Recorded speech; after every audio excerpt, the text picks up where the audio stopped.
जय हिंद दोस्तों। एक मेरा मित्र मिला आज, मुझसे बोला कि भैया आप एक वीडियो बना दो, आरएसएस के ऊपर बोलो थोड़ा सा।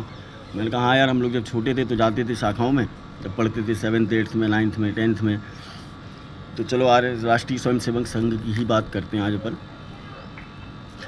1914 में आदरणीय श्री डॉक्टर केशव बलिराम हेडगेवार जी ने अपना MBBS कंप्लीट किया कोलकाता से।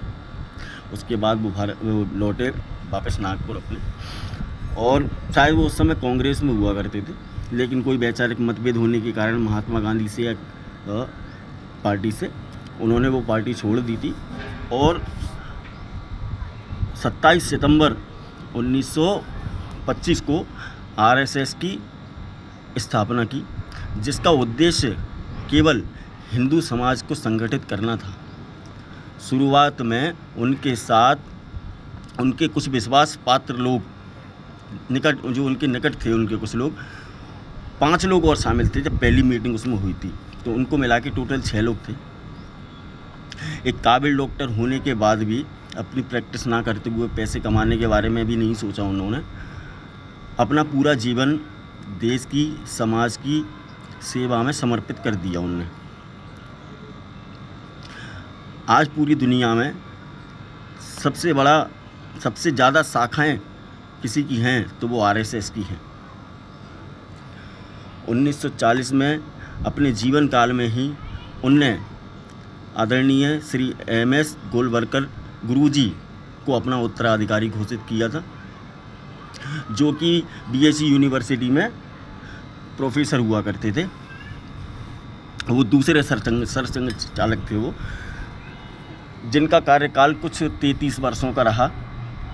उनके नेतृत्व में RSS पूरे भारत में एक विशाल संगठन बन के उभरा गुरुजी के नेतृत्व में। और उनके विचारों का संग्रह जो है वो आपको देखने को मिलेगा उनके द्वारा लिखी गई किताब द बंच ऑफ थॉट्स में। पूरे भारत का भ्रमण करते रहे, विस्तार करते रहे। उनके देहांत के बाद अगले संघ के सरसंघ चालक हुए आदरणीय श्री बाला साहब देवधर रहे। देश की आज़ादी जब हुई थी, आज़ादी के बाद भी जो देश में घटनाएं हुई हैं, उसमें जो बचाव का कार्य किया, वो हमेशा उसमें RSS मुखर होकर सामने आया। चाहे वो 84 के दंगे हों दोस्तों, और 84 के दंगे होने के बाद भी जब जो नरसंहार हुआ था सिखों के साथ, तो उनकी सहायता के लिए स्वयंसेवक घर से बाहर निकले, उनके परिवारों की रक्षा के लिए। उनका बहुत योगदान रहा। 1962 की लड़ाई में भी उनका बहुत योगदान रहा। कैसे रहा?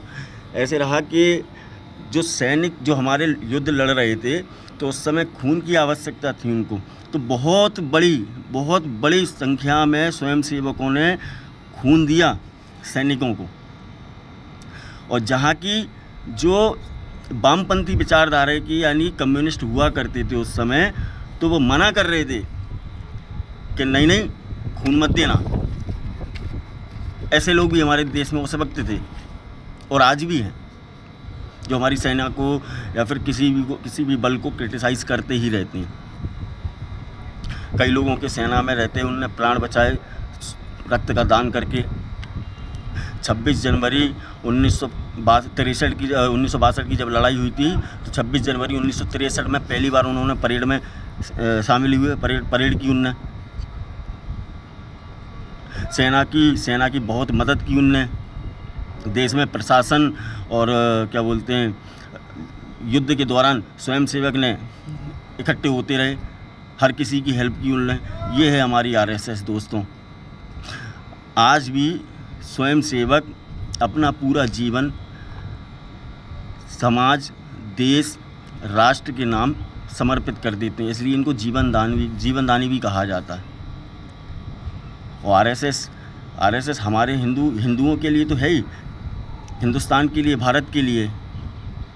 और स्वयंसेवक अपना कार्य करते हैं दोस्तों वो तो। और जहाँ भी कोई देश पे बात आ जाती है तो RSS सबसे पहले हमारे लिए खड़ी हो जाती है। और हमें गर्व होना चाहिए कि हम भारत के रहने वाले और हम हिंदू हैं।